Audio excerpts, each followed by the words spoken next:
Professor with your overview for this week's lesson, which is on expansion, war, and sectional crisis, previous the decade before leading up to the Civil War. And so last week we had a chapter on the expansion of the South and its slaveholding system into the western parts of the country. And so this week we're going to talk about the sort of political fallout that leads up to the Civil War.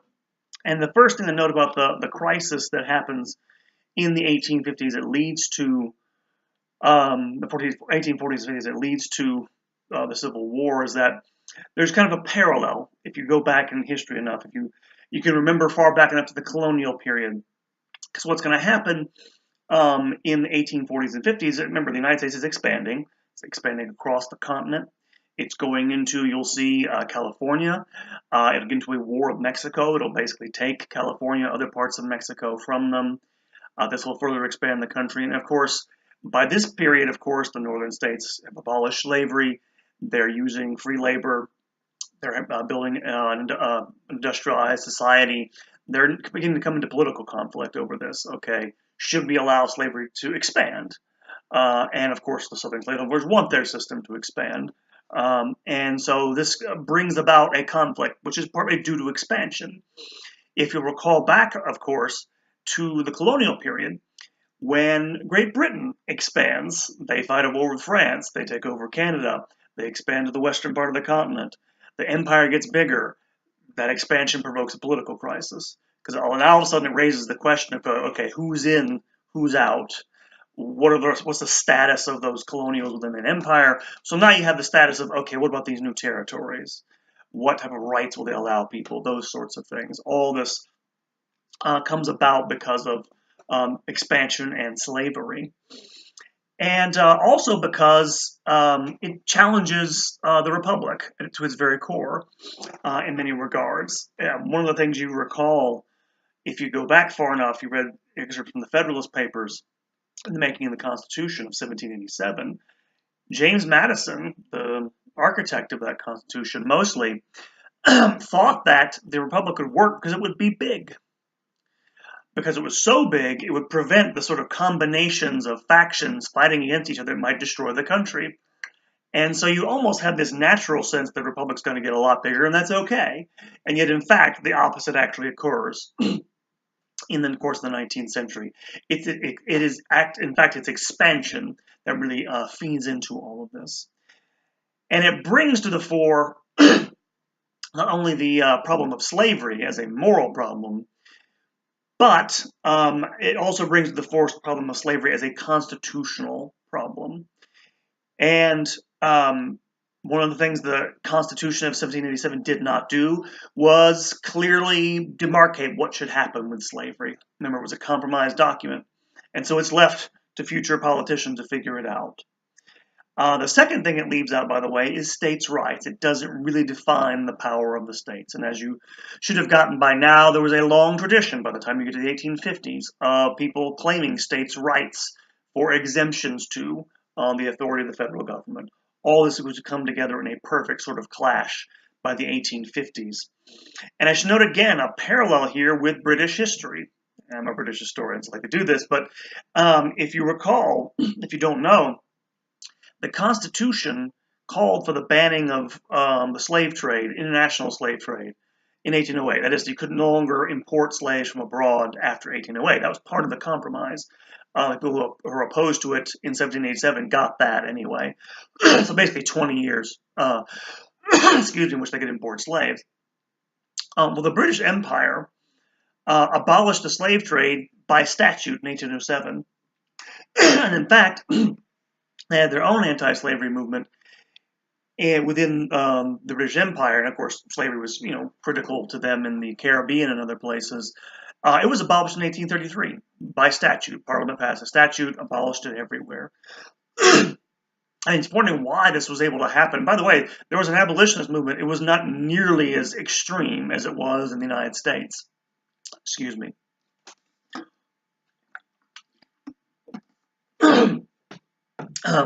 The abolitionist movement led by people like William Wilberforce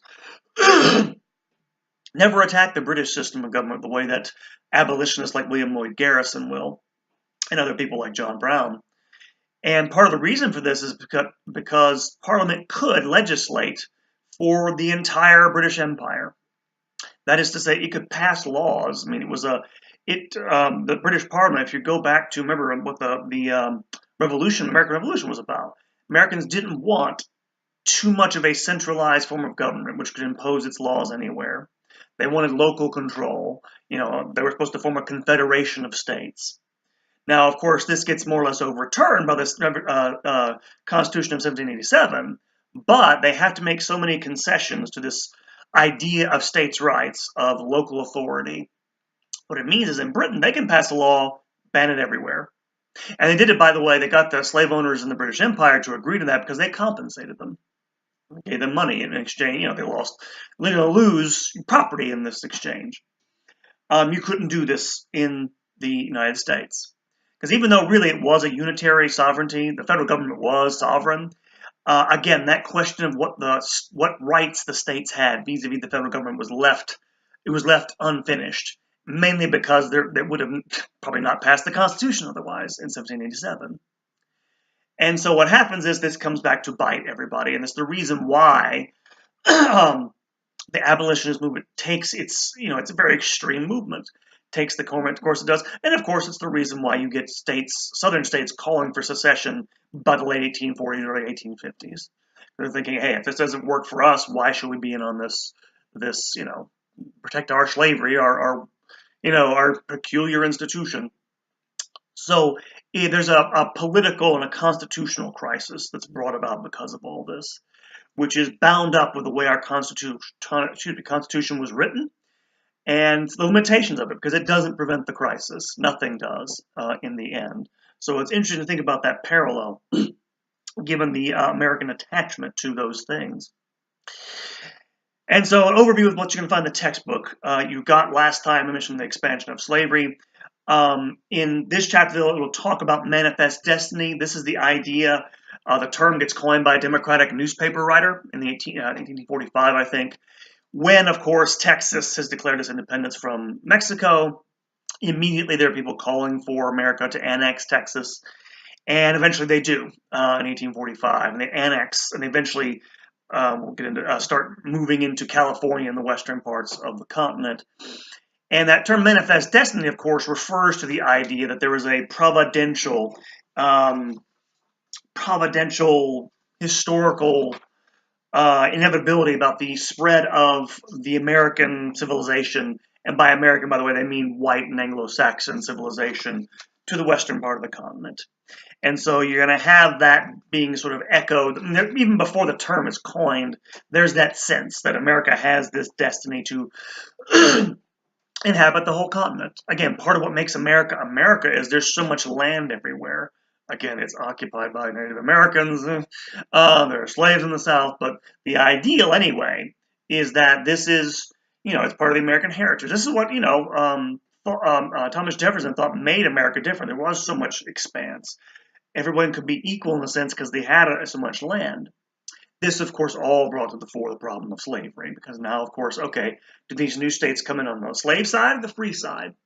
Because there's developed really serious sectional rivalries now, politically at a national level, the way there hadn't been earlier on in the Republic. Lots of things have changed. Media has sort of united the country to a certain degree and more aware of their differences and where they hadn't been. But it also leads them to figure out, okay, how do we admit these states into the Union, and that'll keep things in balance and won't cause a crisis. 1850, they come to a compromise where they admit California as a free state, and excuse me, and allow the rest of the states to have to decide it by popular sovereignty. That's the idea. You allow settlers in those territories to decide whether they'll come in enslaved or free. This will cause a big problem. But you also, of course, have, and this is also provoked by war. 1846, the United States goes to war with Mexico. It provokes it. They basically want to take land from Mexico. They find a pretext. They send their soldiers there. And they not only they take land from Mexico, they occupy Mexico City. The United States actually occupied the capital of a foreign government in in that war in 1846 to 1848. And so you have this, and by the way, just to give you an idea, this wasn't necessarily a popular war by the end of the war. By the end of it, you actually had soldiers in the American Army deserting in great numbers. In fact, the Mexican-American War had the highest desertion rate of any military conflict in U.S. history, if you can imagine. In fact, there was actually an entire brigade of Mexican soldiers called the St. Patrick's Battalion, I guess battalion brigade, the St. Patrick's Battalion. It was made up of Irish-American soldiers who had deserted from the U.S. Army to go fight with the Mexicans, partly because there was some, you get this from the text a little bit, some sort of nativist, anti-Catholic, impetus behind the war. So they left and went over to their fellow Catholics, I guess, to fight against the United States.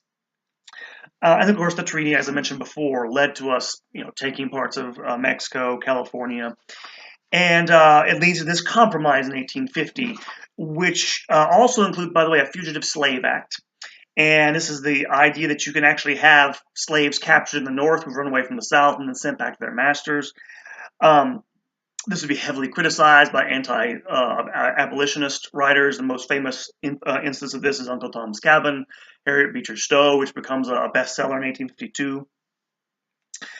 Which, by the way, there are books written against this by Southern writers, female Southern writers, who, in response, write critiques of the North, and they're bestsellers too, but it causes this national blowup for the first time. So the first time, really, public opinion in the North begins to turn against slavery. I get that, hey, we need to do something about it now. They had not really wanted to think about it before this.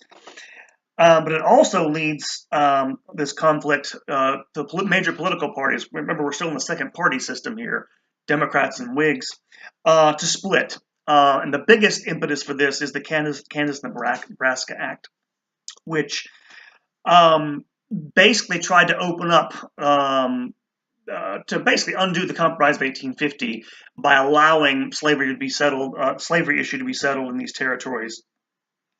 Through popular sovereignty. And what it winds up doing is upending all that.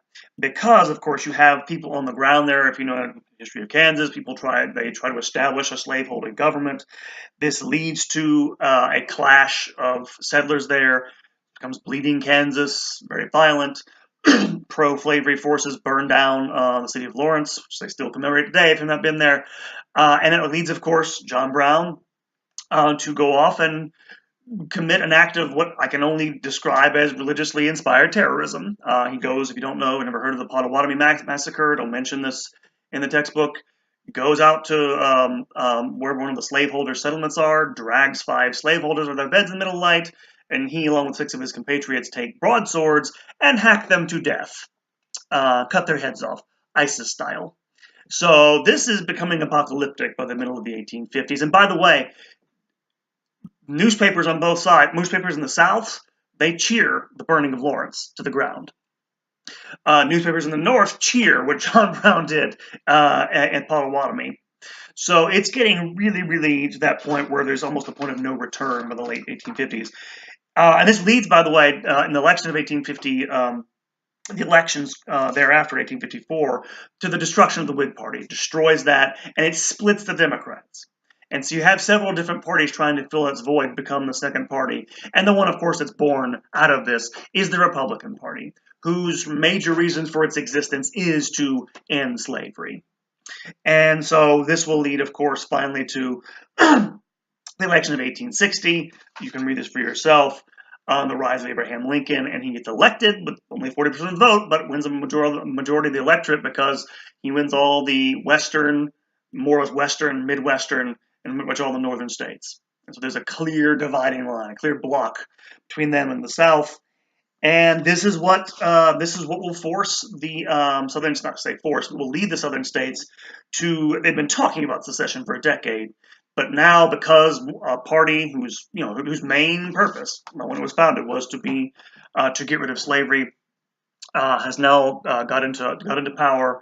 And by the way, I'll give you an idea, your textbook will mention this, they're worried that, and you guys remember, the rhetoric coming out of the anti-slavery camp is, this needs to be sort of purged as a national sin with violence. So the Southern slaveholders think, what are they going to do? They're going to encourage slave revolts? Are they going to, come down here with the army and force us to give up our slave? They're not really sure what's going to happen. And of course, they're not the most temperate people, a lot of these Southern slaveholders anyway. And that will lead them, once he gets elected, to begin some of the states. And once the big states begin to do it, South Carolina is the first. Once Virginia is really the deciding factor. Once Virginia goes, the rest of them sort of fall in line. And they decide to secede from the Union. And so you have this, this clash that has been building, and you see there's a lot of things playing into it, and historians still debate the causes of this. Expansion, that war with the Mexicans, the inability to compromise after a certain period. And, again, I don't mean to, if I sound critical of the abolitionist movement, I admit I don't like a lot of them. They strike me as being kind of crazy, to be honest with you. They were right, by the way, morally speaking. I can't say that enough. They were right on the moral issue. But their methods were really divisive. Really, really divisive. And by the time you get, and again, you say you should be. The problem is, once you go there, you can't really walk back from that. You can't come back from, once you've made this an issue of, I think at one point Frederick Douglass says this, that, well, you're naive if you think this can't be purged with blood. Well, that means you have to kill people once you start saying things like that. And people like John Brown act on it. John Brown's raid on Harper's Ferry, he took those types of sentiments seriously. And so, and again, I'm not trying to, by the way, exonerate the slaveholders who were the primary people responsible for the Civil War, and they're in their evil institution. But there is a lot going into this. It really, I think, I give you my 2 cents on this. I don't care for historical determinism that says there's this coming conflict and nothing could stop it. I don't buy that, actually. I think there were opportunities to stop it before it got to that point. But by the time you get to the 1850s, it looks like both sides really can't back down at that point. So it's interesting to think about this. When we get into the sources, and you'll get this, by the way, they'll talk about this in the sources. One of them, by William Seward, who was a member of Lincoln's cabinet, talks about it. He's the one who puts this in terms of it was an irrepressible conflict. That's a quotation. They couldn't be stopped. You'll also get some views of Southerners about Northerners. We'll talk about Yankees in there, what that term means to them. Several sources in there about bleeding Kansas. And you'll see, again, those sorts of things made compromise impossible after a certain point. Again, kind of hard to say. Again, the things John Brown was saying was God had appointed him to be the sort of, divine wrath, divine, punishment for the sin of slavery. Once you begin thinking in those terms, you cannot walk back from that, like I say. And you'll see some of the effects of that in there. You also have Roger Taney's opinion, he's the Supreme Court Justice, who decided Dred versus Scott. I forgot to mention that as well. Also something, big Supreme Court decision, which reaffirmed the Fugitive Slave Act, and which, again, led a lot of Northerners to think that we have to get control of the government if we're ever going to get rid of slavery, which it's a weird, again, another parallel with the colonial period, lots of conspiracy theories. There was this idea that the slaveholders were, literally, there was they called it the slave power conspiracy, as if they were secretly controlling the government, and vice versa. The slaveholders definitely thought there was a conspiracy against them. Americans love conspiracy theories, if you haven't noticed. So there's all this going on, which sort of builds up into this. And one change I've made, and you should have gotten the email I've sent you, I gave you one of the essays from the secondary essays to read from the textbook by Bruce Levine, which talks about the people who voted for Lincoln. And yet I'm giving you, I put a PDF file in the module for this week, an extra one. It's only about 7 pages long. It's an older essay on on what might have caused the war. And it talks about the breakdown of the second party system by Michael Holt. And I wanted to give you this to give you an idea of how complicated everything was in a political sense, what was going on that sort of played into this. Because I think a lot of times we think, well, this is just inevitable. This is just, it's strictly a moral thing, just about slavery, right? And that's the way the abolitionists saw it. And let me be clear, it's true. It was that simple in those terms. But there are other things going on that play into it. The constitutional issue, the political issues, very important, and not really, in practice, you couldn't really separate them from the slavery question. So I would like you to take a look at Michael Holt's essay as well, give me a good idea. And I know I've been promising this for 3 weeks now. Another video on the final essay. I'll talk about it. I wanted to give this essay partly to give you thinking about the final essay because we're going to talk about the Civil War and the conflict and how it, how it plays into this idea of a national identity and how it's, about that in some way. So I wanted you to take a look at that and read that for this week, get a sense of that. And I do apologize for being behind on certain things. It was late this week because of taxes, Easter holiday. So I'll probably get that in the next couple of days. Should have it for you. So, but that is my overview of the build up to the American Civil War. Please email me with any of your questions. Again, I'll try to get the stuff I'm behind on. I also will have your 3/4 grade done probably by the end of the day today. So you'll get that in the email. So have a great week, and we'll see you next time.